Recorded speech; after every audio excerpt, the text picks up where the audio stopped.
Muy buenas tardes. El Colegio de Ingenieros Civiles, Valbec S.A. y Geomatrix les da la bienvenida a la charla de esta tarde, Reforzamiento de suelos en la conformación de estructuras térreas, con el ingeniero Armando Padilla, director de negocios internacionales de Geomatrix. Antes de presentar a nuestro panelista de esta tarde, recordarles que pueden colocar sus consultas en la pestaña de preguntas y respuestas que se encuentra en la parte inferior de esta aplicación. Además, la grabación de esta conferencia está siendo grabada y se colocará en el canal de YouTube del Colegio de Ingenieros Civiles, el cual los invito a suscribirse. Voy a presentar a nuestro panelista de esta tarde, el ingeniero Armando Miguel Padilla Venera. Es ingeniero civil egresado de la Universidad Nacional de Colombia, especialista en geotecnia vial y pavimentos de la Pontificia Universidad Javeriana, con más de 12 años de experiencia en la aplicación geotécnica de los geosintéticos en soluciones de ingeniería. Ha liderado el equipo de consultoría técnica corporativa de Geomatrix y actualmente se desempeña como director de negocios internacionales para Latinoamérica y el Caribe. Antes de iniciar con la conferencia, el señor Eduardo Roldán dará unas palabras de bienvenida de parte de Valbec. Adelante, don Eduardo. Muchas gracias. Bueno, mi nombre es Eduardo Roldán. Yo trabajo en el departamento de ingeniería en la empresa Valbec, específicamente en el área de sintéticos. Para Valbec, como representante de Geomatrix, es un placer presentar esta charla de reforzamiento de suelos en la conformación de estructuras térreas. Y bueno, ahora los dejo con el ingeniero Armando, que va a dar la charla.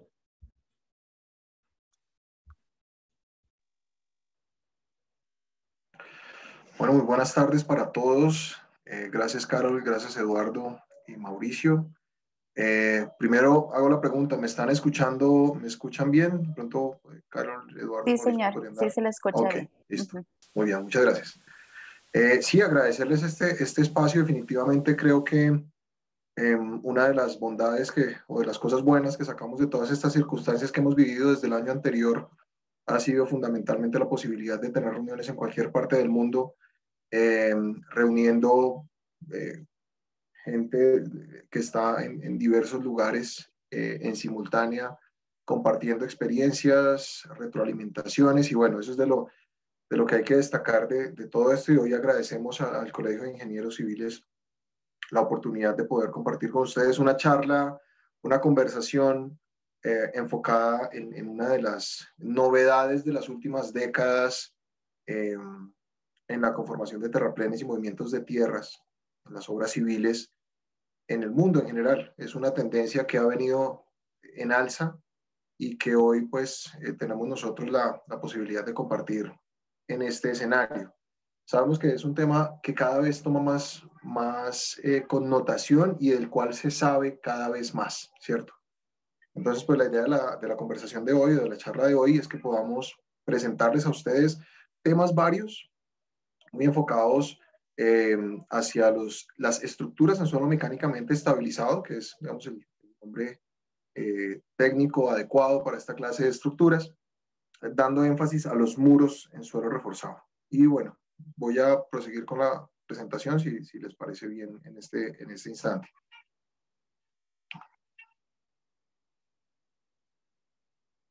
Entonces, Carol, ¿me confirmas si ya se está? Sí, es correcto, ya se ve. Ok, listo. Entonces, el día de hoy, pues básicamente vamos a dividir esto en tres secciones. Va a ser una conversación en la cual tal vez nos tomemos unos 40 o 45 minutos y habrá un espacio para resolver algunas de las consultas que ustedes enviarán al equipo organizador del evento. En el primero de las secciones veremos, digamos, las generalidades de los muros en suelo reforzado o muro en suelo mecánicamente estabilizado. En la segunda sección veremos metodología y lineamientos de diseño generales. Y finalmente veremos un par de casos de éxito, simplemente dos muros representativos en el cual veremos algo del proceso constructivo y resultados finales, digamos, un contexto de dónde están ubicados y cómo se toma la decisión de llegar a estos proyectos, cómo se construye, cómo quedan y cómo se ven una vez terminados en un contexto como el que estamos. Voy a ingresar directamente a la primera sección de la presentación, no sin antes mencionarles pues, que digamos, toda esta presentación está basada sobre una amplia experiencia desde el punto de vista de ser fabricantes, conocedores y diseñadores técnicos desde la geotecnia y la ingeniería en general, y con experiencia de más de 15 años en este mundo, recogida, digamos, de Geomatrix, con la cual podemos hablarle con determinada propiedad de lo que hacemos nosotros, que fundamentalmente es el poliéster o manejar el poliéster de alta tenacidad para esta clase de aplicaciones. ¿Okay? Entonces, en primer lugar, en generalidades vamos a hablar de hacer una pequeña descripción de lo que es el muro reforzado, cuáles son las aplicaciones, qué materiales geosintéticos se usan y cuáles son las propiedades más relevantes que deben tenerse en cuenta al momento de implementar esta clase de soluciones, y algo sobre lo que es la interacción suelo geosintético, que definitivamente pues lo es todo cuando uno mira el detalle de estas aplicaciones fundamentalmente. Entonces, en primer lugar, es decirles qué es el suelo reforzado. Y el suelo reforzado, pues básicamente su definición es que es una masa de suelo a la cual se le involucran unos elementos que le aportan la resistencia a la tensión que el suelo mismo no tiene. Entonces, yo podría decir que el suelo, un buen suelo, tiene un adecuado comportamiento a compresión. Digamos, se encuentran varios tipos de material llamado suelo o de material granular que puede comportarse adecuadamente a compresión, pero que cuando yo quiero imprimirle un esfuerzo de tracción a ese espécimen, pues definitivamente no funciona. Y eso como una representación de los parámetros geomecánicos y de su resistencia al corte. Cuando se le involucra algún tipo de elemento que sea capaz de resistir tensión, atracción, digamos, pues lo que estoy haciendo es aumentándole a ese conjunto su capacidad de resistencia al corte, de tal manera que se pueden lograr rellenos o comportamientos mecánicos de los rellenos que no serían posibles para el suelo si no los tuvieran, teniendo rellenos con, digamos, pendientes en su cara mucho más allá de lo que el ángulo de reposo podría indicar en condiciones sin reforzar. Entonces, para eso, pues son estos, digamos, se suman estas tres variables: la resistencia del suelo de conformación por sí mismo, la resistencia de esos elementos de refuerzo y a través de qué, de la interacción entre el suelo y esos elementos de refuerzo. En este momento estamos hablando de elementos de refuerzo que pueden ser de cualquier tipo. En el suelo reforzado podrían ser, y ya lo vamos a ver, láminas completas, ¿sí? Láminas enteras como los geotextiles, que son láminas, o las geomallas, que digamos ya son, podría decir que son unas mallas con determinadas aberturas. Pueden ser tiras metálicas o poliméricas, que pueden, digamos, tener diferentes configuraciones para lograr el mismo propósito. En general se dividen en dos tipos de refuerzos: refuerzos extensibles y refuerzos inextensibles. Refuerzos extensibles, aquellos cuya elongación a la rotura al momento de la falla sea mayor de la que podría tener el suelo, y refuerzos inextensibles, aquellos cuya digamos, resistencia o más bien elongación al momento de la rotura sea inferior a la que pudiera tener el suelo. En este caso nos vamos a concentrar en los refuerzos extensibles, como los geosintéticos, que tienen unas propiedades determinadas que ya veremos a continuación. Hay dos, digamos, podemos clasificar de acuerdo a un criterio importante, que es la metodología de diseño, los rellenos, o con los muros, las estructuras en suelo mecánicamente estabilizado o reforzado. Unos son los muros en suelo reforzado, y a estos se llaman muros a los que tienen una inclinación de su fachada o de su cara mayor a 70 grados, y cuando los rellenos tienen una pendiente menor a 70 grados, se denominan taludes de alta pendiente. Aquí los análisis son completamente diferentes. un muro en suelo reforzado se evalúa desde el punto de vista del diseño como una estructura de contención, como las tradicionales. Así que deberíamos hacerle unos análisis de estabilidad interna y externa, contando con, por ejemplo, capacidad portante, volcamiento, deslizamiento traslacional, como las que uno podría hacerle a una estructura de hormigón o de concreto, y también estabilidad interna, lo que en un muro de concreto sería el diseño estructural del muro, ¿verdad? Es la estabilidad interna del mismo. En este caso, pues también hay una estabilidad interna. En el caso de los taludes de alta pendiente, el concepto es estabilidad de taludes. Entonces allá vamos a métodos de equilibrio límite, superficies de falla circulares, y bueno, digamos, la mayoría de las metodologías que se utilizan convencionalmente para la estabilidad de taludes. Entonces, teniendo esas dos premisas, bueno, pues vamos a seguir adelante mostrando algunos temas. Y entonces, ¿cuáles son las aplicaciones fundamentalmente de las estructuras en suelo reforzado? En primer lugar, podríamos nombrar una, y es reducir el relleno, reducir el volumen de relleno. Cuando tengo en esta imagen que estamos viendo acá, tengo una primera conceptualización del talud de relleno sobre una línea mucho más tendida, ¿cierto? Con una pendiente al ángulo de reposo, ¿verdad?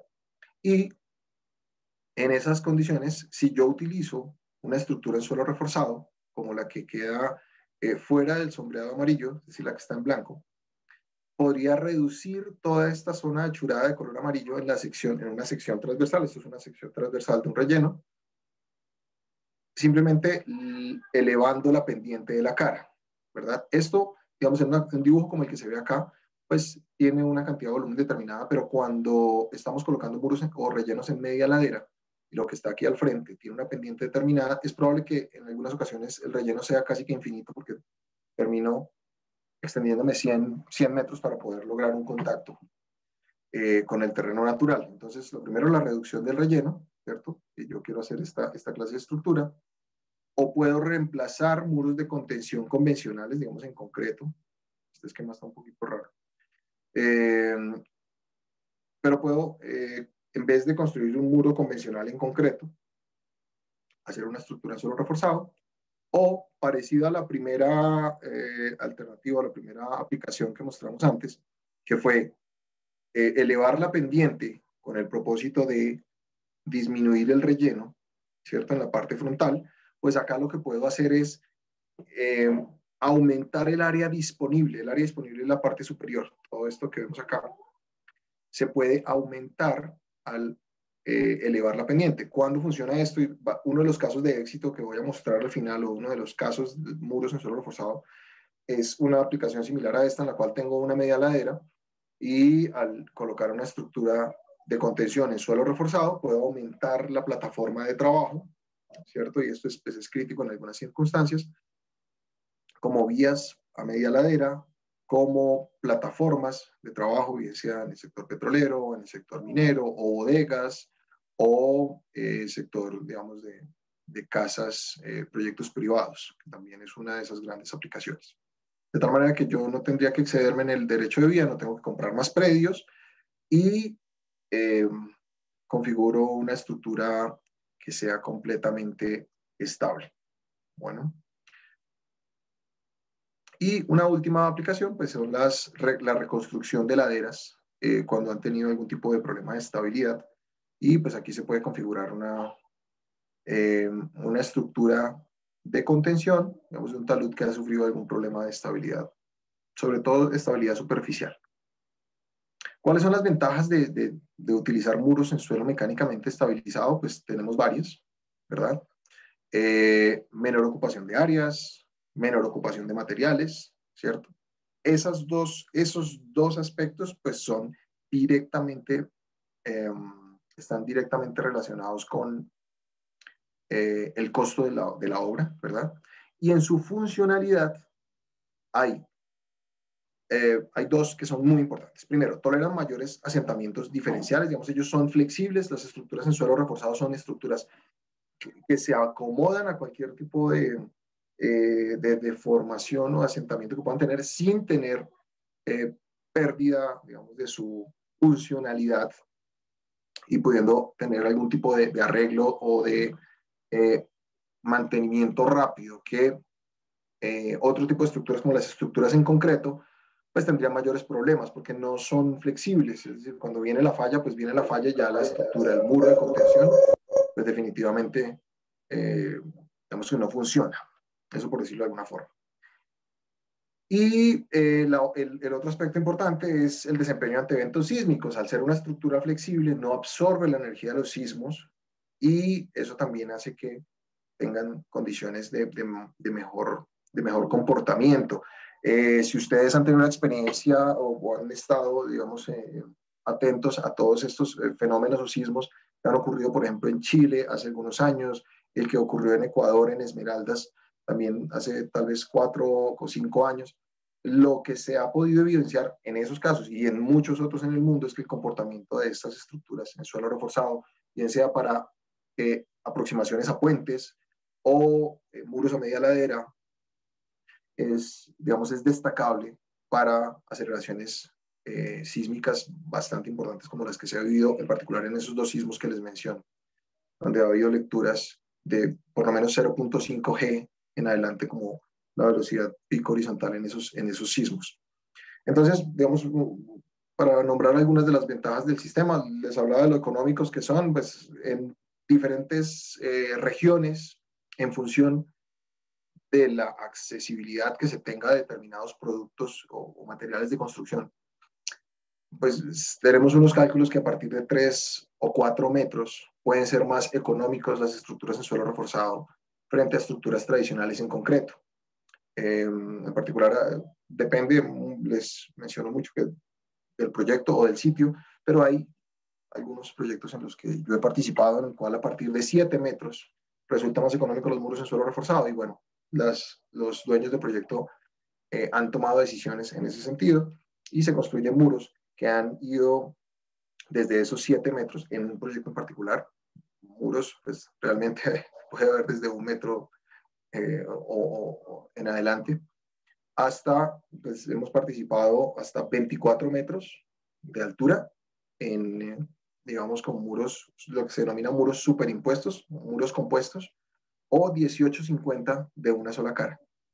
Eso es importante tenerlo en cuenta. Construir una estructura de contención tradicional en concreto de 18 metros de altura, pues definitivamente es una locura porque se vuelve una estructura muy robusta y muy costosa, definitivamente.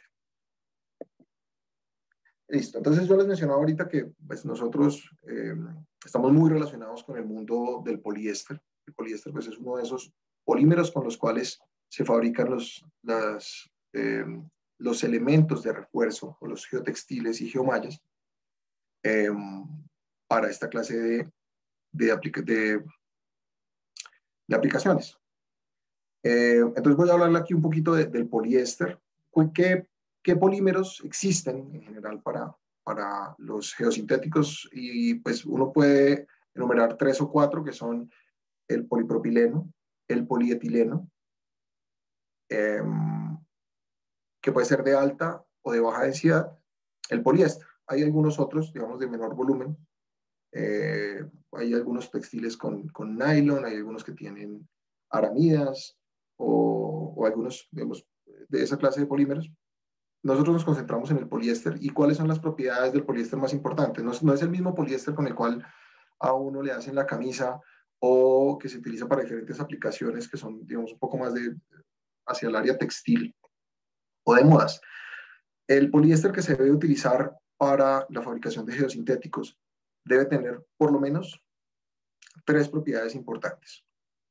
Uno, debe tener un grupo carboxilo final que sea menor a 30 gramos por mol.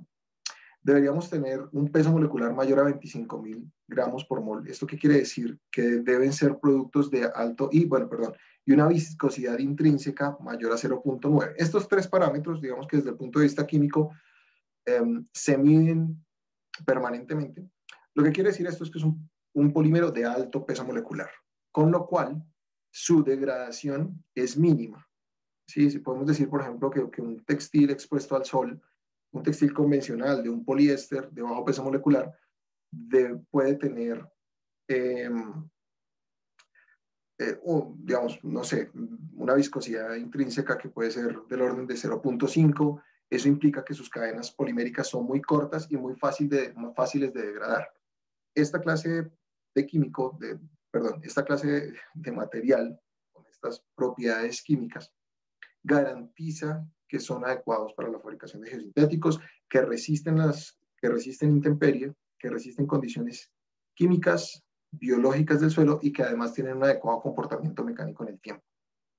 Eso sumado a los procesos de fabricación propios, es decir, la extrusión, la hilatura y la orientación que se hace, pues garantizan que el producto sea apropiado para esta clase de usos, que definitivamente pues, son agresivos y eso hay que tenerlo muy claro. Ya les hablo un poco del tema. Esta es una sección, esto es lo que sería una sección de un multifilamento, que no es más que un hilo que tiene el comportamiento de un torón, como un torón de acero.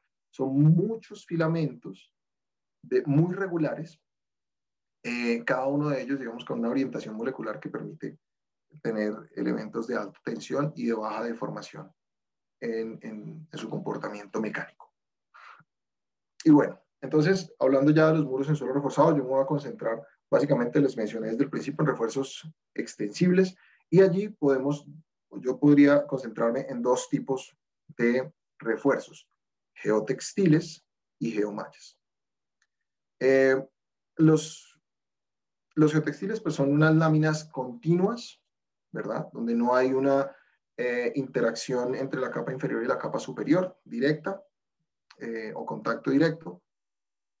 Y en el caso pues, de los que vamos a estar hablando son geotextiles de poliéster de alta tenacidad. Cuando nos referimos a alta tenacidad, se define como un comportamiento de alta resistencia con bajas deformaciones.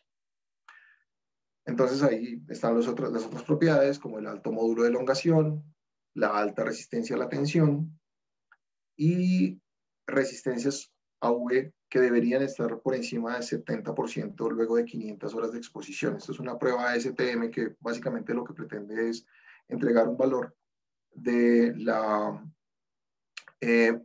capacidad que tiene el textil de resistir la intemperie con rayos UV directos. Y hay dos aspectos importantes que están aquí. Uno es la alta estabilidad ante creep, ¿cierto? Que lo da la materia prima, es lo que les mencionaba ahorita. ¿Y qué es el creep? El creep es la deformación que sufre un elemento cuando es sometido a una carga constante en el tiempo. Si yo cojo un elemento y le imprimo una carga de tensión, ¿sí? O atracción, hasta un valor determinado de su resistencia, no es a la rotura. Digamos, en las pruebas que se hacen a estos elementos es al 20 o al 60% de la carga que pudiera soportar antes de romperse. Y eso garantiza, digamos, lo que busca es presentar numéricamente la capacidad que tiene el elemento de refuerzo de conservar sus propiedades mecánicas ante carga, cuando están sometidos a carga en el tiempo.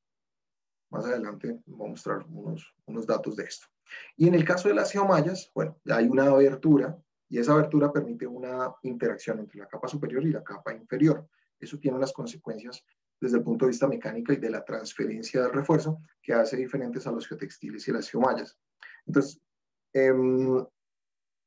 acá las geomallas pues, son recubiertas, deben serlo, y pues el recubrimiento les confiere una resistencia AV que pues usualmente está por encima del 90%, y que lo que permite es que las geomallas puedan ser utilizadas en la fachada, es decir, que pueden quedar expuestas al sol sin sufrir degradación.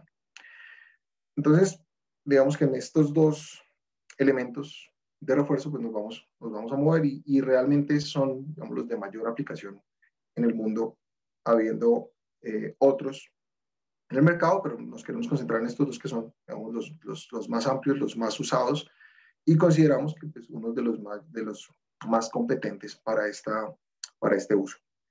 Entonces, digamos, resumiendo hasta acá, pues toda las aplicaciones o los usos que pueden tener las estructuras en suelo reforzado, utilizando diferentes materias primas, en este caso pues, el poliéster de alta tenacidad, de alto peso molecular, que brinda un desempeño, digamos, muy importante y que da tranquilidad y buen desempeño, de su buen desempeño, ¿cierto?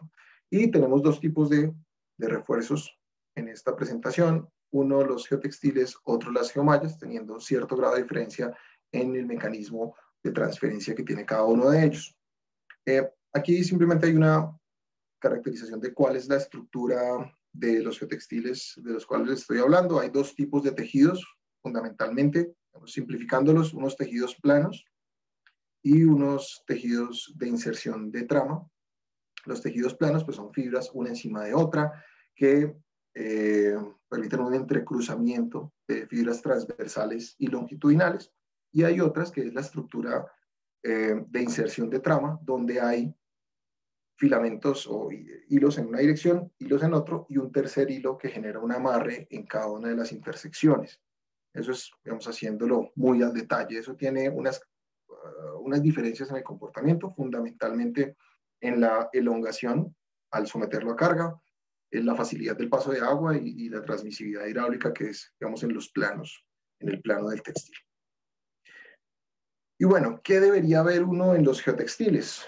En los geotextiles, pues es importante la resistencia a la rotura, definitivamente es un criterio importante, y en general para las estructuras en suelo reforzado debería, digamos, uno tiene un parámetro que es la resistencia a la rotura o resistencia última o resistencia nominal, se denomina cualquiera de estos tres nombres lo tiene, pero ese solo me dice el punto máximo de resistencia del textil. En ese punto, pues seguramente ya habrán ocurrido elongaciones tal que digamos que ya haya fallado la estructura cuando se llegue a esa resistencia, ¿verdad? O sea, si yo someto un elemento a un suelo reforzado a que cada elemento esté sometido a su carga de rotura, seguramente ya estará muy deformado. Entonces, hay unos valores intermedios, ¿cierto? Que son tomados en cuenta, que son la resistencia al 2%, la resistencia al 5% de la elongación. Eso, digamos, conceptualmente es importante tenerlo en cuenta, pero más allá de todo, el dato más importante para el diseño de estructuras de suelo reforzado es la resistencia disponible que tienen cada uno de esos elementos. ¿Cuál es la resistencia disponible? Pues la resistencia disponible es el resultado de afectar la resistencia última nominal, que es la de laboratorio, la que sale el producto de la fábrica, con unos factores de reducción, que son el de daños de instalación, ya se los voy a mostrar, el de durabilidad biológica y química, y finalmente el factor de reducción por creep. Todos estos afectan la resistencia última para considerar que estamos en un entorno con los factores de seguridad apropiados. Entonces, en ese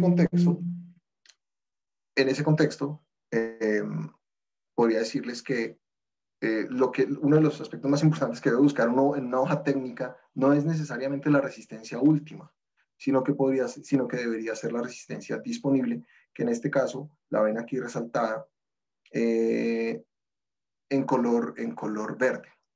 Usualmente todos los fabricantes lo que hacemos es colocar en esa hoja técnica cuál es el plazo al cual estamos presentando la resistencia disponible. ¿Okay? ¿Por qué? Porque a mayor tiempo, pues mayor susceptibilidad de deformación plástica existe al estar este elemento sometido, como les mencioné en un principio, a ese esfuerzo que genera deformación, ¿no? Entonces aquí vemos algunos casos y pues vemos, para hacerlo muy palpable, irnos a este geotextil. Estos son geotextiles, estas son las hojas técnicas de los geotextiles biaxiales.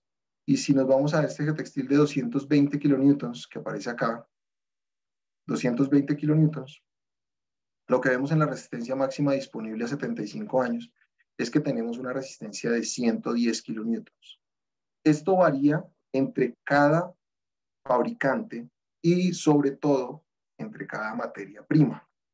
En el caso del poliéster, teniendo unos factores de reducción por clip relativamente bajos comparados con otras materias primas, la resistencia disponible que ofrecen puede ser mayor teniendo la misma resistencia última nominal, ¿no? Y eso pues es importante tenerlo en cuenta. A veces se hacen comparaciones en términos de resistencias últimas que no son válidas. No son válidas ni desde el punto de vista económico y mucho menos desde el punto de vista técnico, ¿no? Que es bastante importante. Bueno, aquí vemos lo que es una geomalla tejida. Hay varios tipos de geomallas. Hay geomallas extruidas, geomallas tejidas o geomallas soldadas o unidas con diferentes tipos de tecnología. En este caso, esta es una fotografía de una geomalla tejida en el cual hay unas ribs o correas transversales y otras que son longitudinales. Usualmente se utilizan geomallas uniaxiales para esta clase de estructuras, teniendo en cuenta que los mayores esfuerzos son perpendiculares al eje o perpendiculares a la cara de la estructura, ¿no? Entonces, y hay una característica importante, vemos acá pues otra vez, vamos a hablar de geomallas, entonces, ¿cuáles son las características importantes? Evidentemente están las resistencias, ¿cierto? Las elongaciones, eso me está diciendo que hay una adecuada transferencia digamos, que es una geomalla que tiene un alto módulo en el sentido de que sus deformaciones son relativamente pequeñas para las resistencias que ofrecen. Y de nuevo aparecen acá unos valores que son muy importantes y que son las resistencias máximas disponibles, ¿verdad? Aparecen aquí, ¿cierto? Entonces, otra vez tengo una geomalla, por ejemplo, de 200 kilonewtons que tiene de resistencia disponible máxima a 75 años de 100 kilonewtons. Es decir, el 50% de la resistencia nominal o inicial. También se reportan otros valores como, por ejemplo, el coeficiente de interacción por pull-out, que ya se los voy a mencionar, que digamos, es importante para uno de los mecanismos de falla evaluados dentro de la estabilidad interna de los muros. Cada fabricante deberá proporcionar estos datos, digamos, de la forma más transparente. Y algo muy importante es que para los elementos que están sometidos, sobre todo para los elementos que están sometidos a esfuerzo, existe un lineamiento que es la entrega de lo que se denominan los valores MARF o valores BMPR, que significan los valores mínimos promedio por rollo. Eso simplemente, bueno, digamos, es relativamente simple, pero es de gran importancia en el sentido de que estos valores tienen un análisis estadístico que permite asegurar que estamos con un nivel de confianza superior al 97% de los valores que realmente arrojarían los productos que salen de fábrica. ¿A qué me refiero? Es decir, que cuando uno ve que los valores son MARF, estamos hablando que es un valor promedio de producción menos 2 veces la desviación estándar del histórico de producción de la compañía. De tal manera que cualquier rollo que salga de la planta y que llegue a una obra debería tener por lo menos un nivel de confianza del 97%, que cualquier espécimen tomado de ese rollo supera los valores aquí reportados. De tal manera que da confianza. Esto lo que da es confianza. Cuando uno trabaja con valores promedio, tiene un 50% de probabilidad de que el dato esté por encima o por debajo. Con valores MAR, estamos trabajando siempre por encima del 97% de seguridad, que el valor es superior al reportado en hoja técnica. Y eso definitivamente es importante decirlo, tanto para los textiles como para gemallas, porque, digamos, hace parte de todos estos elementos que dan confianza en la conformación, diseño y operación de las estructuras en suelo reforzado. Y bueno, en las geomallas hay un criterio muy importante. Yo no sé si ustedes lo han escuchado o han tenido la oportunidad de tener esta duda, porque a veces también surge, digamos, espontáneamente cuando uno hace el análisis, y es que se habla de que las geomallas, de la diferencia entre las geomallas extruidas y las tejidas. La AASHTO, perdón. La AASHTO establece unos lineamientos generales para las geomallas tejidas, diferente de las geomallas extruidas, en el cual se debe garantizar que la unión entre los ribs, las correas, debe tener una resistencia superior a 110 newtons, cada una de ellas, como criterio exigible de supervivencia. Es decir, no podría ser menor a eso, básicamente porque con valores menores a eso se corre el riesgo de que exista el desprendimiento. Si bien es cierto que las geomallas extruidas son, digamos, nacen de una sola lámina, ¿cierto? O sea, que están integralmente formadas, de esa forma las denominan en inglés, su resistencia en el nodo es muy alta. Sin embargo, la AASHTO, digamos que para geomallas tejidas, da este mínimo, y bueno, acá yo les presento simplemente de las geomallas que nosotros tenemos en el mercado, cuáles son los valores de resistencias, en el cual desde la geomalla UX50 en adelante se cumple con este parámetro, garantizando que las geomallas sobreviven al proceso de construcción, que es fundamentalmente el criterio con el cual se tiene este parámetro involucrado por parte de la AASHTO. Es importante tenerlo en cuenta. ¿Y cómo se determina ese? Bueno, entre otras cosas. Aquí vamos a hablar de factores de reducción, ¿cierto? A ver, pues logro. Discúlpenme. Veo que están. Tenía un comentario, Carol, hasta ahora abrí el chat y dice que se ve y se escucha entrecortado. No sé si eso se sigue presentando o si estamos No, yo bien. no he escuchado que se corte. Ok, Tal vez listo. sea la conexión de la persona, porque muchas Sí, veces sí, sí, sí, pasa el eso. ingeniero Mauricio Campos. Perfecto. Digamos que al final vamos a intentar responder las inquietudes que se presenten por aquí o directamente que se envían a Carol. ¿Okay? Entonces, me volvía yo y nosotros estamos hablando ahorita de lo que son los daños que pueden ocurrir, los daños por instalación, los daños químicos o biológicos o la reducción de la resistencia producto de daños biológicos y químicos, así como el factor de reducción por clima. Entonces aquí vamos a hablar un poco de eso que aplica para tanto geotextiles como mallas, como geomallas. Y bueno, vamos a hablar primero de lo que es el factor de reducción por daños de instalación. Es un ensayo normatizado bajo la ASTM de 5818, en el cual se someten unos especímenes de un tamaño determinado a un proceso de construcción que puede ser agresivo, digamos, con grava gruesa, o puede hacerse con un material un poco menos agresivo, como una grava arenosa, lo llama la norma, y en el cual se hace el proceso de conformación completo. Entonces, lo primero que debería decir es que cualquier elemento de refuerzo que está sometido a un proceso de construcción, de movimiento de tierras, de paso de vehículos, de compactación, tiene un daño. O sea,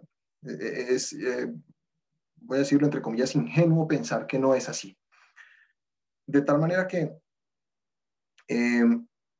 lo que ocurre es que se tiene una pérdida de la resistencia, es una pérdida de la resistencia, se mide el espécimen antes, se somete a la prueba, luego se recupera y se hace una medición de la resistencia retenida y se genera un daño para diferentes escenarios, uno, digamos, con una grava gruesa y otro con una grava arenosa, que es más el material, digamos, lo que sería una base granular, más o menos, y uno tiene digamos, unos valores de reducción, los cuales se reportan en hoja técnica, ¿no? Y es importante decir que todos los elementos, digamos, los geotextiles y geomallas deberían reportar un valor de pérdida de resistencia producto de el daño de instalación. Insisto en que sería ingenuo pensar que no es así. Incluso algunas normas locales recomiendan colocar por lo menos un valor mínimo de 1.1. Trabajar con valores menores no es recomendable y digamos, amplios estudios lo soportan y hay, digamos, conversaciones técnicas al respecto en el mundo de los geosintéticos en el cual, pues, es necesario tener en cuenta estos factores. ¿Ok? Voy a explicar aquí cuál es el mecanismo, bueno, a presentar simplemente esquemáticamente cuáles son los mecanismos de transferencia del refuerzo, ¿no? Y esos mecanismos, pues, son fundamentalmente dos. Uno es fricción del material superior, el geotextil o geomalla, y el material inferior, perdón, la geomalla o geotextil, y el material superior.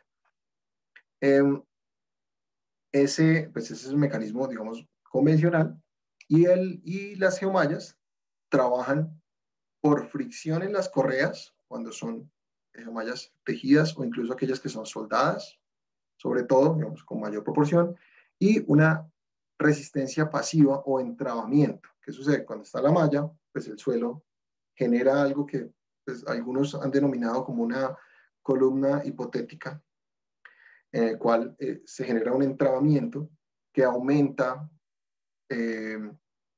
la resistencia de manera pasiva, digámoslo así. Entonces, esos dos escenarios pues, son fundamentalmente los mecanismos de transferencia del refuerzo de estos elementos al suelo. Fricción, por un lado, y el segundo es resistencia pasiva o entrabamiento. Aquí es un esquema de lo que sucede. Esto sería un talud reforzado.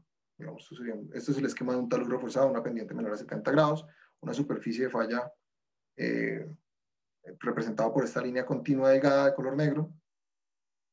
Y aquí hay una explicación que nos va a llevar a las siguientes dos diapositivas. Entonces, uno es, ¿qué sucede si esta cuña que está aquí se intenta mover? Pues va a tener se va a intentar llevar el elemento de refuerzo, ¿cierto? Va a intentar jalarlo, y ahí viene un mecanismo que se llama el de pull-out, ¿cierto? Y cuál es el test de pull-out para determinar qué tan agarrado puede estar un elemento al suelo que es estable.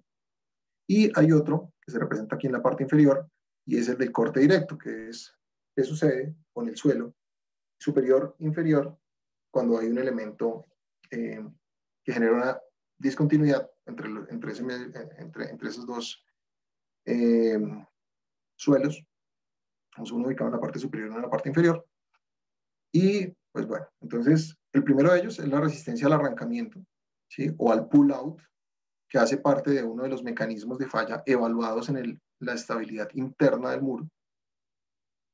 Y se determina, digamos, aquí hay esta es una ecuación que aparece, y déjenme, no había mencionado esto, pero todas estas metodologías, todo lo que estamos aquí que está consignado acá, parte de un documento que es el de la FHWA y la NHI, la National Highway Institute, y la FHWA.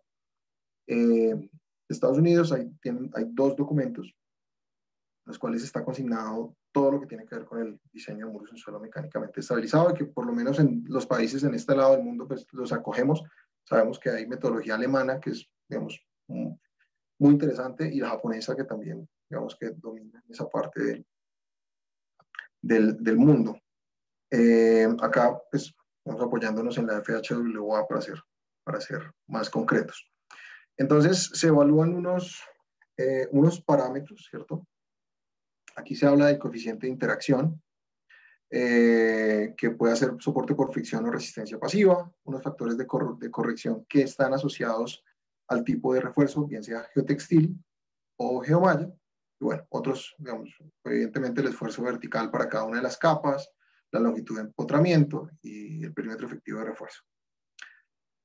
Esta es la prueba de pull-out, en la cual se coloca un elemento de refuerzo en esta caja, se aplican diferentes esfuerzos de confinamiento vertical y se intenta arrancar el textil o la geomalla. En este caso, pues aquí se presentan unos resultados típicos de un ensayo de este estilo, de una malla que se envió de parte nuestra hace ya creo que hace varios años a un laboratorio muy conocido en Estados Unidos. En el cual pues se evalúa cuál es el tipo de falla y el esfuerzo a la falla que se tiene en cada uno de esos casos. Ahí uno puede ver la integridad de la malla, puede determinar cuál es el coeficiente de interacción para diferentes escenarios de confinamiento y con unos suelos determinados con unos parámetros pues muy, muy claros, ¿no? Y la otra prueba que veíamos en esta diapositiva es la del corte directo, ¿no? Y en el corte directo, pues ahí podemos obtener también, es un corte directo convencional, solo que en la interfaz, pues hay un elemento que puede ser una geomalla, ¿cierto? Y, o un geotextil, y pues se mide cuál es esa interacción entre los dos. De ahí se puede determinar básicamente parámetros que funcionan o que se utilizan para el modelamiento o la modelación de estructuras en suelo reforzado. Otro parámetro, digamos, que lo hablamos ahorita, ya hablamos del daño mecánico, hablamos de los mecanismos de transferencia, ahora vamos a hablar de la resistencia al creep, que es, como les mencioné hace un momento, cuál es la susceptibilidad que tiene el elemento de refuerzo a deformarse en el tiempo, no en tiempo cero, con los años. Y eso es muy importante porque en algunas ocasiones queda el muro quedó muy bonito. Entonces, wow, qué muro tan espectacular. Una fachada muy bien construido, pero resulta que con el tiempo ese elemento empieza a perder la capacidad de sostener la carga y empieza a deformarse. Entonces, hay una falla plástica de toda la estructura, no en el día 1, sino en el año 5 o en el año 4 o en el año 7. Y eso es, o sea, es real, existe y hay que tenerlo en cuenta al momento de diseñar. Eso quiero dejarlo muy claro porque en algunas ocasiones, pues de pronto, o de diseñar y también de implementar estas estructuras, ¿no? Es fundamental tenerlo muy claro. Entonces, aquí simplemente es una comparación. Digamos, aquí hay dos gráficas que intentan comparar el comportamiento de varios polímeros. El PE es el polietileno, PP es polipropileno y PET es poliéster.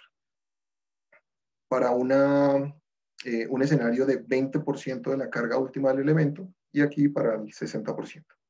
Lo que vemos en estos casos es que hay un comportamiento muy estable del poliéster frente a otros tipos de polímeros como el polietileno, esto es baja densidad, y polipropileno, o poliamidas. Y la literatura, en la FHW, el documento de la FHWA que toca este tema, pues se recomiendan unos valores que para el poliéster están entre 2.5 y 1.6, pero para polietileno de alta densidad, que es con el cual se fabrican las comallas de polietileno, las comallas extruidas, pues estamos hablando para esta aplicación, valores entre 5 y 2.6.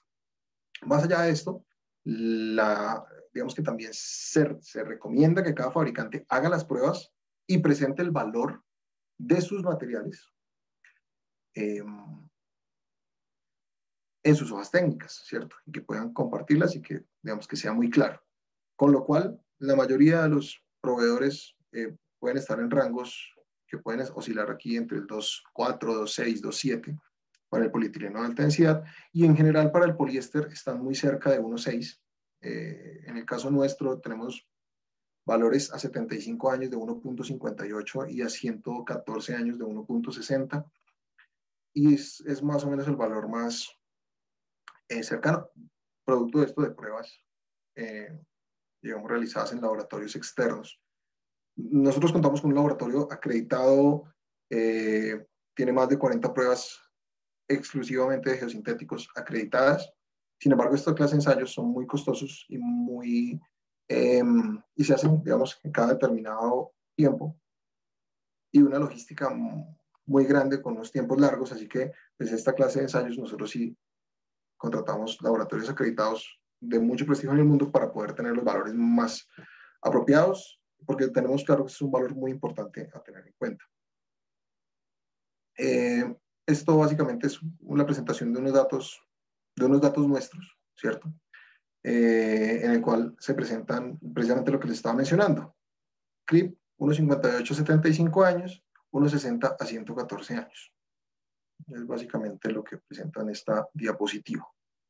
Y bueno, si uno pudiera tener, esto es una pregunta que hacen mucho, que es muy común y pues es natural que así lo sea, y es, ¿qué es mejor, el geotextil o la geomalla? Desde mi punto de vista depende mucho del tipo de suelo que se va a utilizar, básicamente porque si ese material es muy friccionante, ¿cierto? Es una arena limpia, una grava limpia, muy, muy friccionante, el mecanismo más adecuado para la transferencia por fricción pues, me va a llevar a utilizar geotextiles que son pura fricción. En cambio, cuando tengo materiales con un poquito más de fino, obviamente controlado, porque el porcentaje de finos hace que definitivamente nos vayamos a escenarios de susceptibilidad de deformaciones en el tiempo. Entonces, aquí comento que lo que uno podría pensar es que el geotextil tiene menor interacción con el suelo que la geomalla, ¿cierto? Y de acuerdo al factor de escala, que es un valor que se utiliza para el cálculo de la longitud de anclaje para pull-out, la geomalla también tiene, digamos, una ventaja sobre el geotextil, así como la protección UV también le da un poco más de ventaja a la geomalla. Aquí las ventajas no son muy grandes. Uno podría pensar, aquí dice que requiere menor longitud de anclaje cuando uno está pensando en pull-out, pero hay otros mecanismos que gobiernan digamos, el diseño de comportamiento. Entonces, en falla interna, yo tengo fundamentalmente estos dos mecanismos, el pull-out o arrancamiento y la resistencia de la malla. Hay otro que es cuando se utilizan escamas o bloques, la resistencia en la conexión. En la estabilidad externa, pues vamos a hablar de capacidad portante, ¿cierto? Que sea capaz de soportar el suelo, la carga que le estoy colocando, el volcamiento, y esto es volcamiento por excentricidad, usualmente, y el deslizamiento directo. Estos tres mecanismos, pues las personas que están relacionadas con las estructuras de contención, pues sabrán que son los pilares del análisis de las estructuras de contención, y son, digamos, muy similares. Para ese propósito, digamos, se toma que la estructura toma todos los empujes como si fuera una estructura rígida y se calcula desde allí. Y finalmente la estabilidad global. Entonces hablamos de estabilidad interna, ¿cierto? Dentro, la resistencia, el pull-out y la conexión. En la estabilidad externa es el deslizamiento directo, el volcamiento y la capacidad portante. Y finalmente la estabilidad global, que es la ladera en la cual instala una estructura de estos, se construye, pues debe ser estable de igual manera, ¿no? Y esto pues obedece a un análisis de estabilidad de taludes convencional. Y como les mencionaba, pues de dónde salió todo esto, pues el documento de muros en suelo mecánicamente estabilizado o en tierra mecánicamente estabilizado y taludes reforzados de la FHWA, la NHI, que es este documento que es del 2001, y hay una actualización de ese documento en el 2009, son dos documentos, el 24 y el 25. También la AASHTO en su diseño, el manual de diseño de puentes, también pues está allí. Hay otras, digamos, que son locales, aquí le hablo de dos de Colombia fundamentalmente, pero que terminan resumiendo, como en la mayoría de nuestros países, cogiendo recopilando los documentos internacionales y pues condensándolos en uno solo, siguiendo casi que los mismos lineamientos. Es muy parecido. En el tema de estabilidad interna, yo les hablaba ahorita de qué es la resistencia disponible, ¿cierto? Esta es la ecuación de la cual les hablaba, en la cual se afecta por unos factores de reducción. Y cada uno de los proveedores debería brindar cuáles son los factores de reducción por daños de instalación, por durabilidad y por daño químico y biológico. Teniendo en cuenta, nuevamente les repito, que ninguno de esos valores puede ser menor a 1.1. Entonces, pues, y si hay ensayos que comprueben, pues se tomará el valor más apropiado, ¿no? Y aquí hay algunos, digamos, escenarios para geotextiles y para geomallas. Todo esto es tomado de los documentos de la FHWA. En cuanto al envejecimiento o la durabilidad, se tienen unos factores de reducción. En el caso del, digamos, para el poliéster se tienen en cuenta los pHs, ¿cierto? Los pHs que deberían ser. En condiciones normales, los suelos con los cuales se construyen estructuras de contención pueden tener pHs entre 5 y 8 sin que haya ningún tipo de problema en los geotextiles o geomallas. También se tienen unos valores que pueden oscilar entre 3 y 9. Sin embargo, para cada caso se pueden realizar pruebas de acuerdo a... Hay un documento y unas pruebas, unas metodologías de prueba que es la EPA 9090, en la cual se someten especímenes a diferentes condiciones, por ejemplo, en rellenos sanitarios o en minería, donde se tienen relaves o lixiviados que puedan llegar a tener unos pHs diferentes a los que están consignados acá, y se hacen pruebas con especímenes de geotextiles o geomallas, dado que sea el caso, para garantizar que se tienen los factores adecuados de reducción y garantizar a largo plazo la estabilidad de las estructuras. Aquí nuevamente les hablamos del factor de reducción por CRIP y los valores más apropiados. Y bueno, esta es una de las recomendaciones que aparece en documentación para Colombia, pero sabemos que estas recomendaciones pues, han sido tomadas para otros países. Discúlpenme que la presentación tiene estas referencias a Colombia. En Costa Rica seguramente que existirán algunas similares. No las conozco aún, pero prometo estudiarlas para una próxima presentación. Ok. Entonces, una vez se apliquen esos factores de reducción, pues uno tiene unos valores de resistencias disponibles, se los mencioné hace un rato, y es en el caso de las geomallas nuestras, tenemos unos factores de resistencia, unos factores que presentamos acá, y unos valores de resistencias máximas disponibles que están alrededor del 50% de la resistencia nominal. Esto es un valor alto, es un valor bueno, muy bueno comparados con, bueno, con otras materias primas, otras estructuras textiles que puede encontrar uno en el mercado. Estos son simplemente unos cálculos que se realizan en función de lo que se denomina el factor de interacción para pull-out, y es un coeficiente de la prueba que les mostré del pull-out, que es intentar arrancar de una masa de suelo, una geomalla, se obtiene un valor que se llama el coeficiente de interacción.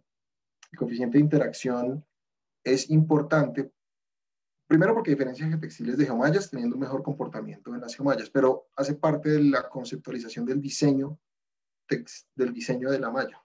A mayor coeficiente de interacción, mejor comportamiento se tendrá.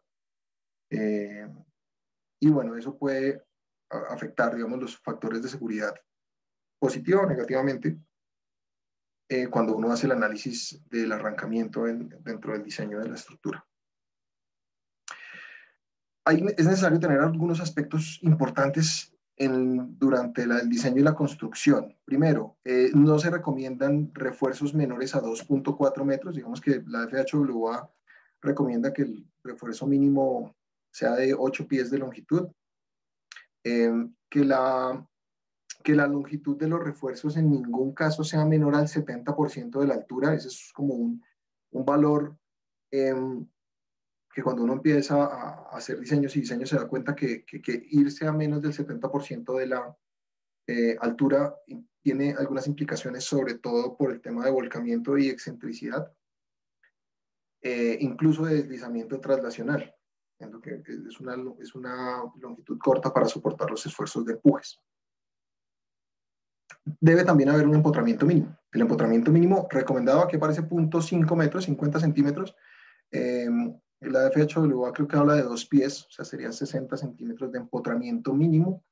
Y en caso de que haya una pendiente en el frente del muro, ¿cierto? Que estemos a media ladera, pues se debe considerar unos valores cercanos, o digamos unas proporciones como estas que se presentan acá en función de las pendientes que existan al frente del muro. También hay que dejar una berma mínima de por lo menos 1 metro al frente del muro en la construcción, digamos que con el propósito de garantizar temas como la capacidad portante de la ladera. Les mencionaba aquí, simplemente son unos tips, y bueno, uno por ejemplo que se consideran elementos rígidos, con lo cual son capaces de soportar empujes, que se pueden hacer modelaciones preliminares con suelos granulares que tengan por lo menos 30 grados de fricción interna. No se considera la cohesión, es decir, los suelos en los mecanismos, digamos, en la metodología de diseño omite la cohesión como un parámetro geomecánico que aporte estabilidad al relleno. Con lo cual se considera que este es un método de alguna manera conservadora, ¿cierto? Pero es que no hay garantía de que esa cohesión se mantenga en el tiempo si las condiciones de drenaje no están allí. Y finalmente, que las estructuras en suelo reforzado conservan premisa de humedad controlada, es decir, estamos trabajando con suelo parcialmente saturado, presión de poros negativa. Definitivamente tenemos que construir elementos de drenaje, de subdrenaje, perdón. Incluirlos, esos son tuberías, geodrenes, geocompuestos de drenaje, tanto en la parte posterior, colchones de drenaje en la parte inferior, estructuras de drenaje superficial en la parte superior y control de aguas. Es muy importante. Y se los digo, yo he visto fallar muros porque no se han construido obras de subdrenaje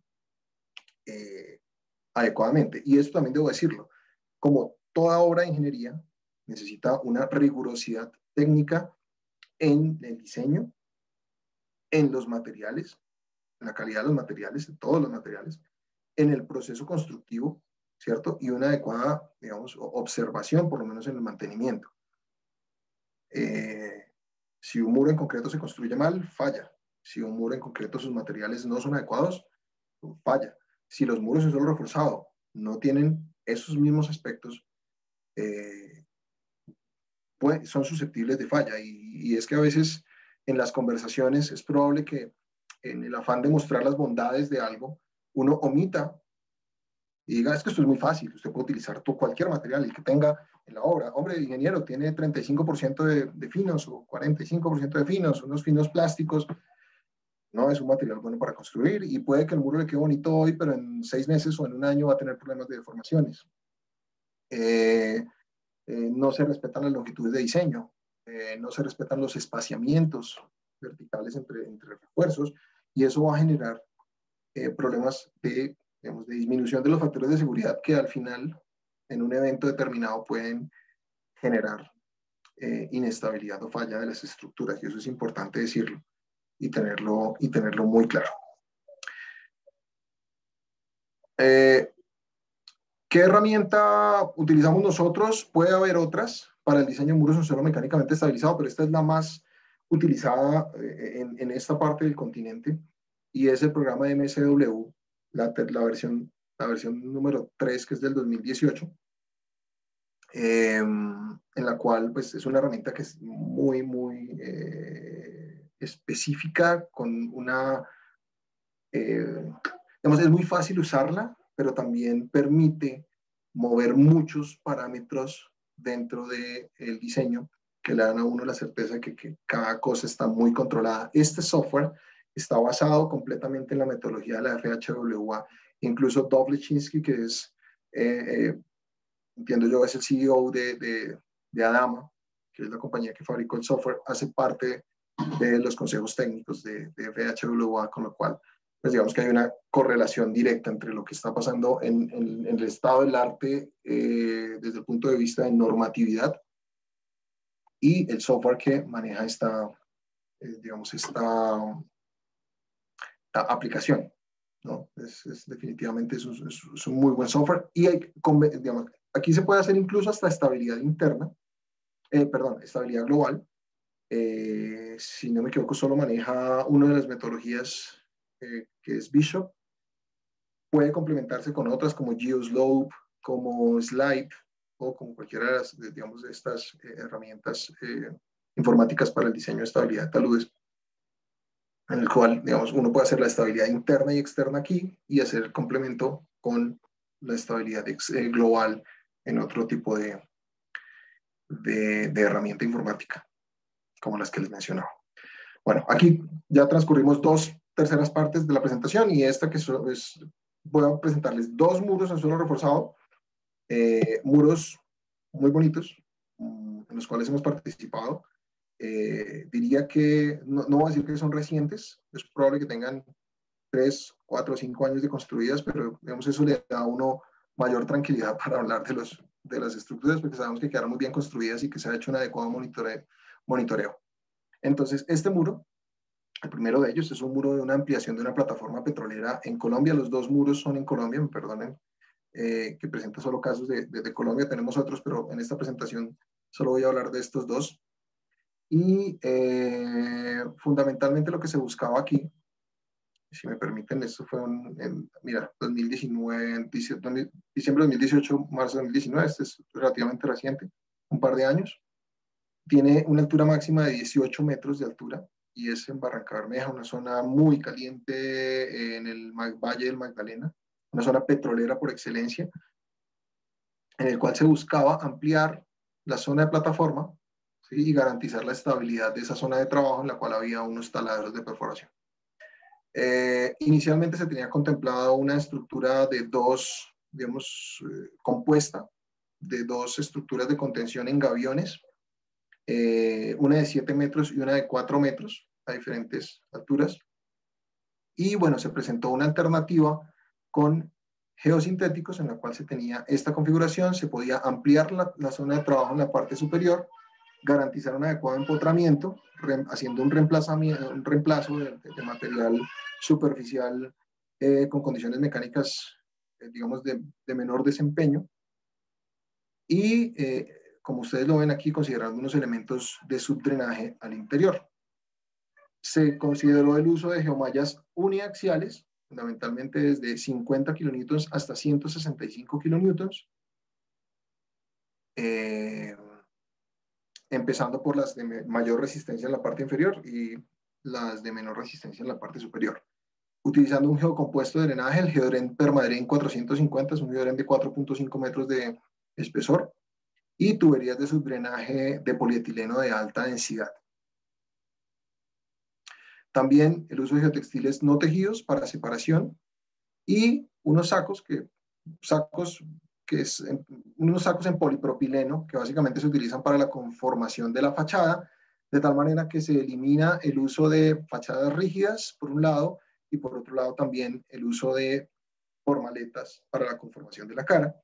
Y básicamente es una fotografía del proceso constructivo en una de las zonas del muro, en el cual se utilizan los sacos para la conformación de la fachada, la malla al interior, en el interior, ¿cierto?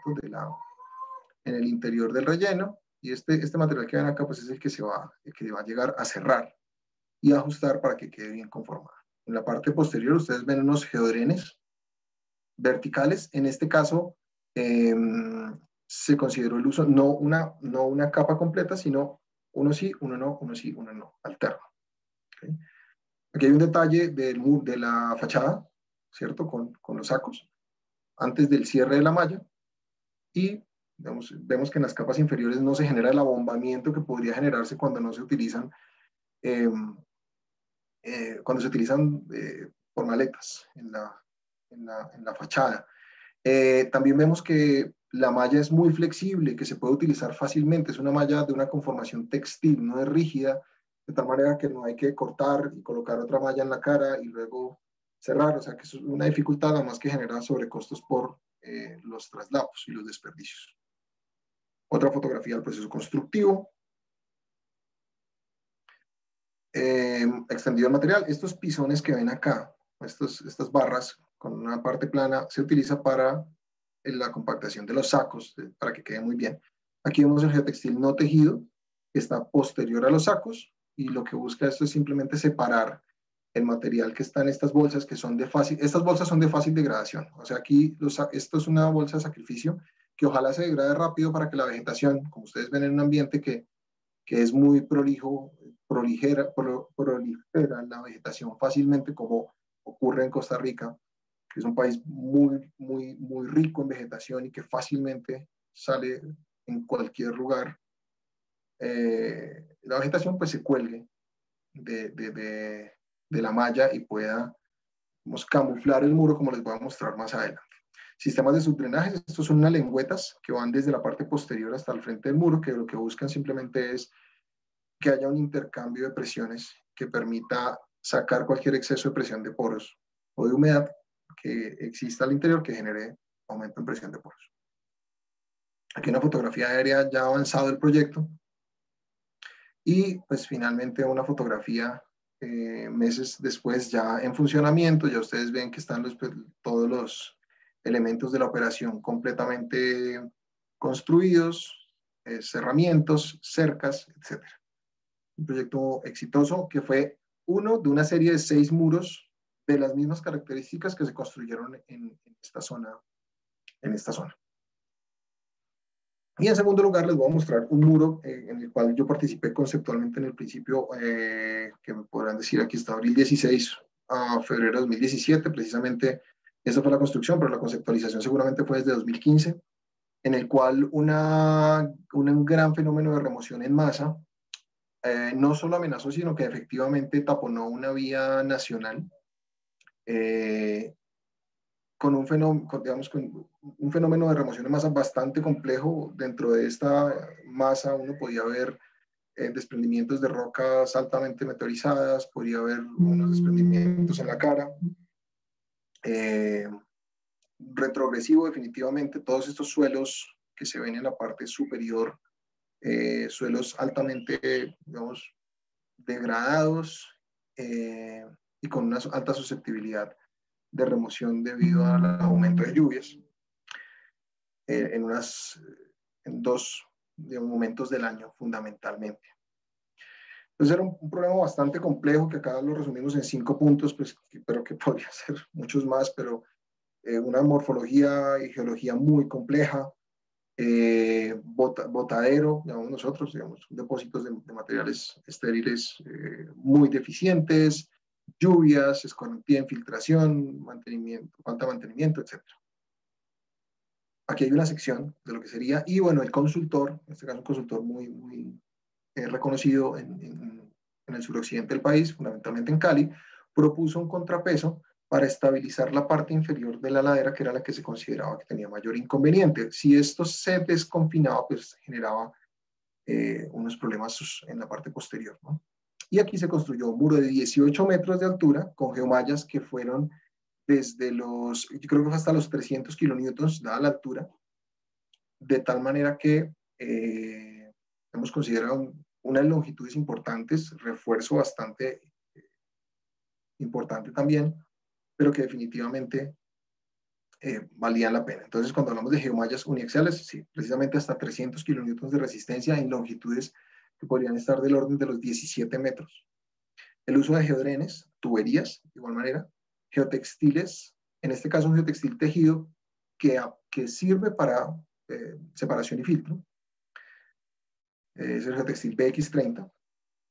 También un dren chimenea en la parte posterior, es decir, un dren completo, una capa completa de textil, material granular y otro textil para digamos, eliminar los excesos de agua, de aporte de la ladera y, bueno, los sacos que mencionaba. Aquí unas fotografías del perfilamiento de la ladera, la construcción del muro, utilización de tubos.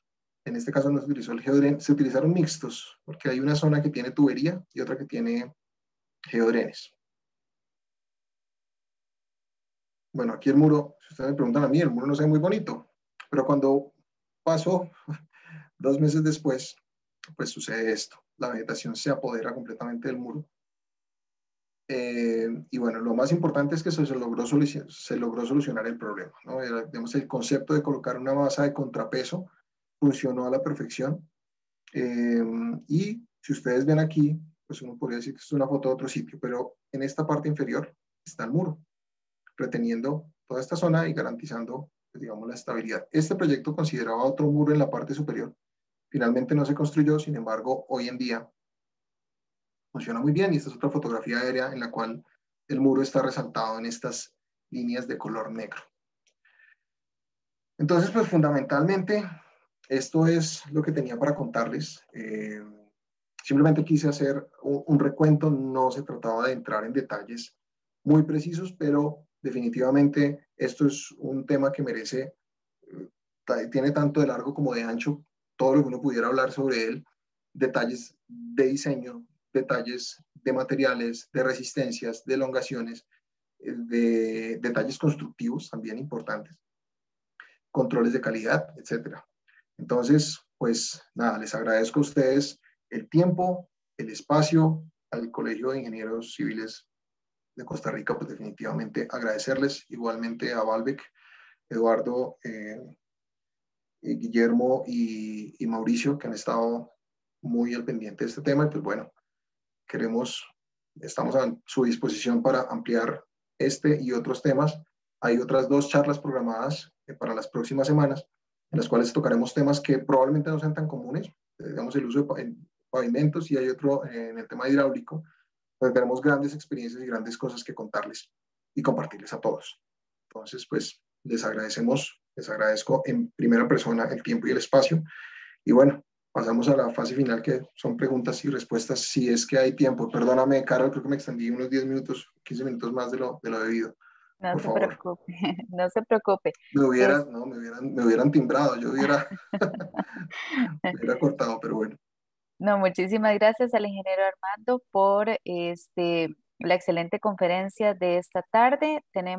Abrimos el espacio para consultas. Ya en este momento tenemos una de Boris Quixada. Dice, para los Sí. muros soil milling, ¿se puede utilizar geotextiles? ¿Qué grado de efectividad podría tener? Bueno, ahí creo que entramos en dos mundos diferentes. El soil nailing, pues básicamente es coser, lo dice el nombre, el soil nailing es coser el suelo. Y en ese caso, en el soil nailing se utilizan unos refuerzos que son inextensibles, es decir, barras, usualmente son barras o elementos de acero que tienen una elongación menor a la que tiene el suelo. Yo pensaría que son soluciones diferentes, pueden ser alternativas diferentes a una misma, para solucionar un mismo problema, o que pueden ser complementarios en algunos casos, por ejemplo, cuando uno quiere reducir los esfuerzos que se generan a la parte posterior de un muro. Entonces se utiliza soil nailing de tal manera que uno pueda disminuir los esfuerzos y tener una estructura menos robusta en el frente. Pueden ser, digamos, yo pienso que son como alternativas, pero que pueden ser también combinadas y eso depende mucho de cada proyecto.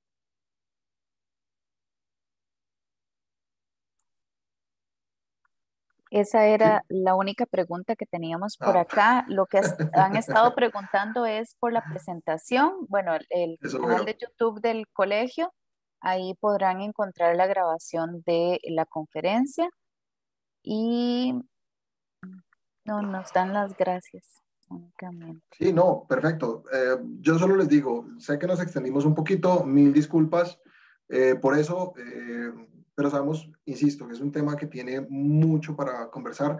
Hojas técnicas, material, digamos, de diseño, guías de instalación, toda esta información, pues ahí están los correos electrónicos, están los contactos también de Mauricio. Con el cual pudieran, digamos, tener una retroalimentación. Mi correo electrónico no está en la presentación, es apadilla, a Armando Padilla, apadilla, geomatrix.com.co y la página web pues, es www.geomatrix.co. También, pues, evidentemente están lo que les mencionaba, los contactos de Valbec. Y bueno, pues, me gustaría que tuviéramos muchas preguntas. Si hay consultas de proyectos específicos, con muchísimo gusto. Tenemos Eh, otra consulta, Armando, sí, cuéntame. dice, es anónima. ¿Tienen alguna alternativa para usar este sistema en lugar de gaviones en una quebrada? Definitivamente sí. Hay alternativas.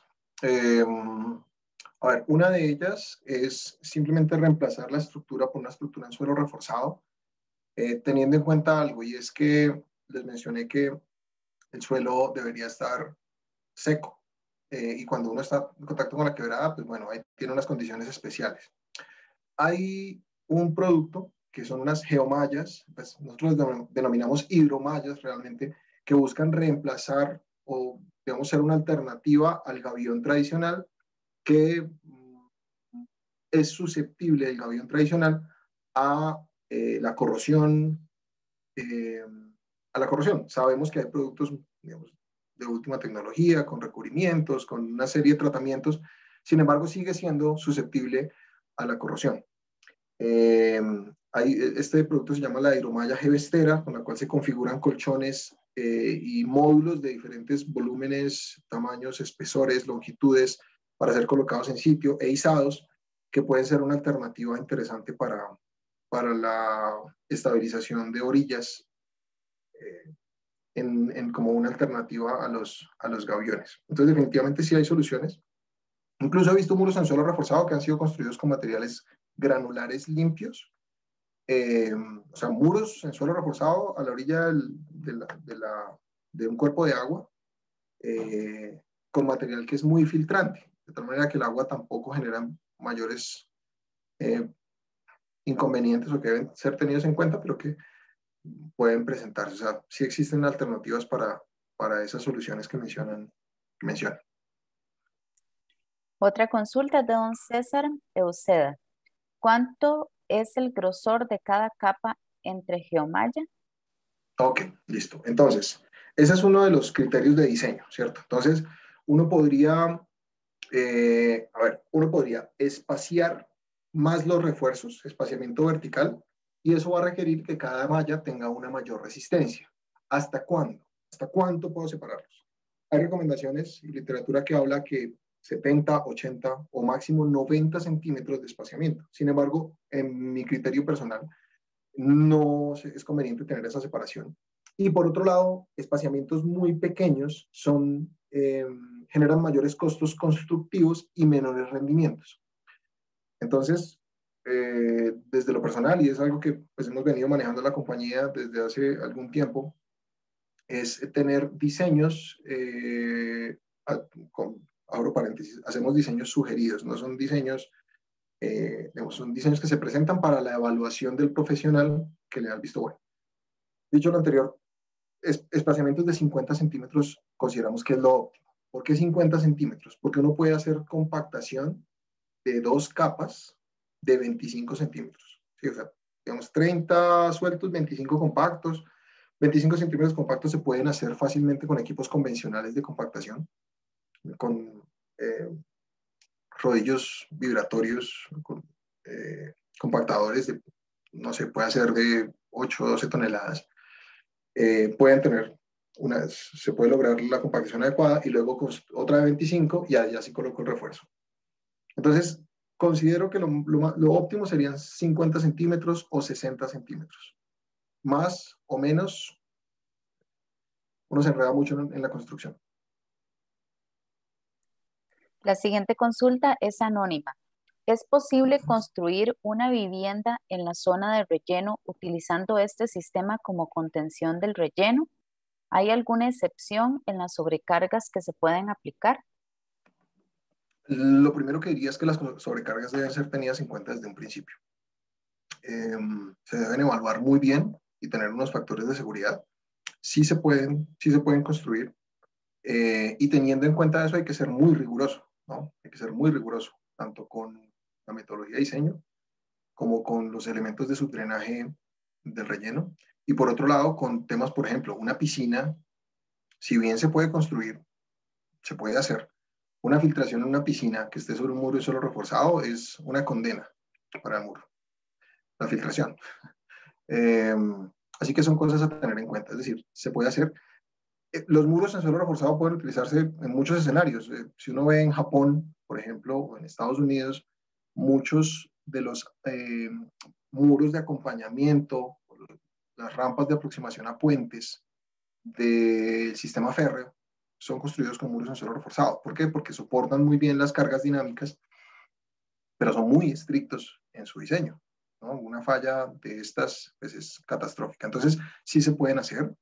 Hay que tener criterios, digamos, por ejemplo, los desagües de la casa, donde van a dar, no puede uno dejar ahí agua corriendo, porque pues, podrían presentar problemas. Y las sobrecargas, pues son las consideradas, se pueden hacer como sobrecargas puntuales o uniformemente distribuidas, incluso cargas dinámicas pueden ser tenidas en cuenta en el diseño. Esas eran las consultas que teníamos. Queremos darle las gracias a todos por su participación en la charla. Gracias al ingeniero Armando Padilla por la excelente conferencia. Voy a pasarles una pequeña encuesta para que por favor me la llenen antes de salirse de la aplicación y recordarles que pueden encontrar la conferencia en el canal de YouTube del Colegio de Ingenieros Civiles. De nuevo, muchísimas gracias a todos y tengan muy buena tarde. Muchas gracias a todos. Feliz tarde. Gracias.